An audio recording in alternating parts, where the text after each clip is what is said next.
read the prophecy in Revelation 13. And you said you know who that is. Is that right? Yes. Would you tell us? There are two principal characters in Revelation 13. Yes. One is the Antichrist and the other is a false prophet. That's right. Now, there's a lot of debate about the identity of both these two characters. And I didn't want to speculate. I didn't want to play the game like what everybody does. No? Sure. I was just minding my own business. And a few years ago, I think about 4 years ago, I was in a conference in Sydney, Australia. And one afternoon, as I was waiting on God, the Lord Jesus appeared to me and he spoke about the false prophet who's mentioned in Revelation chapter 13. Yes. And then very simply and very clearly he said, the present Pope Francis is the prophesied false prophet. And then he went on explaining to me the many things about the false prophet, what the false prophet will do. And then later on, I did some research and I found that whatever the Lord Jesus told me was what exactly Pope Francis has already begun to do. And the amazing thing was, on June the 8th, 2014, we were holding a conference in Jerusalem. We do a conference every year in Jerusalem called Open Heavens Prophetic Conference. And on that particular date, the Pope Francis had invited the President of Israel, Shimon Peres, and the President of the Palestinians, Mahmoud Abbas, for a prayer meeting in the Vatican. So the three men represented the three major religions of the world: the Jews, the Muslims, and the Christians. On that particular day, when they were gathering in Vatican, a meteor flew very close by Earth. And NASA nicknamed the meteor the Beast.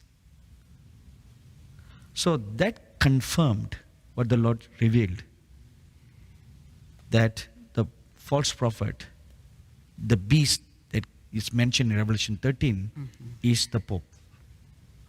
And the Pope, among many other things, the Lord said, will gather all the major religions of the world and form one world religion, which he has begun to do now. So there are historical records to say he called for a gathering of all the major religions in the world, a representative of Hinduism, including the Dalai Lama, from Buddhism, every one of them, and gathered them in the Vatican. And they signed a declaration to form a one world religion. And now they're getting many Pentecostal and charismatic ministers of God to join their bandwagon, to give them the right hand of fellowship. So many Pentecostals, evangelical ministers of God have been going to the Vatican and making peace and having a good relationship with the Pope. So that further cemented what is prophesied about the false prophet.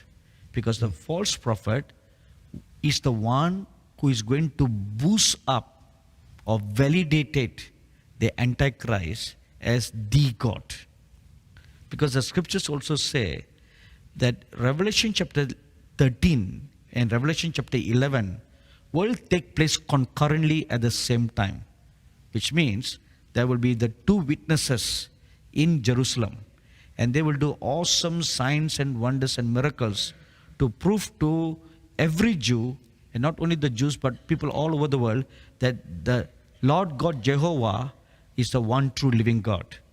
And then you have the false prophet who will counter the two witnesses by duplicating similar miracles. We read in the scripture that the false prophet calls down fire. He does all kinds of awesome miracles exactly like how the two witnesses will do. So a bystander looking at these two works will be forced to question, like how it took place in the days of Moses in Pharaoh's court. Who is the true man of God? When when Moses threw down his rod, it became a serpent.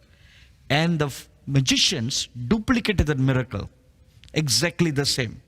So Pharaoh and everybody in his court, who for a moment believed that Moses' God was a true God, were now questioning, if the magicians can also turn their rod into a serpent, then which God is the real God?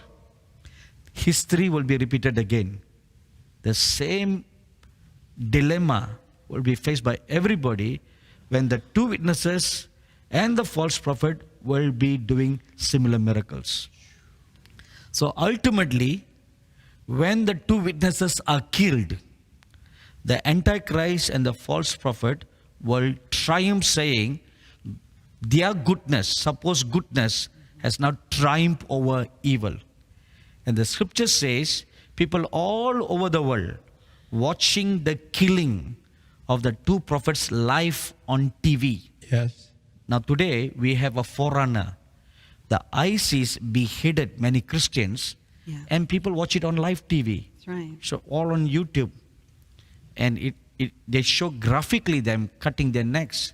So this will be repeated again when the people all over the world will watch this event, and they will come to believe that the Antichrist is greater than the God that these two witnesses preached about. So they will shift their allegiance to the worship of the Antichrist as the God. And then when he eventually sets himself up as God in Jerusalem, Yes. they will still all begin to worship him. It's later than we think. If you're right. What do you think? Very soon. Very soon. Yes, Suddenly, suddenly. I am so concerned the church is not ready.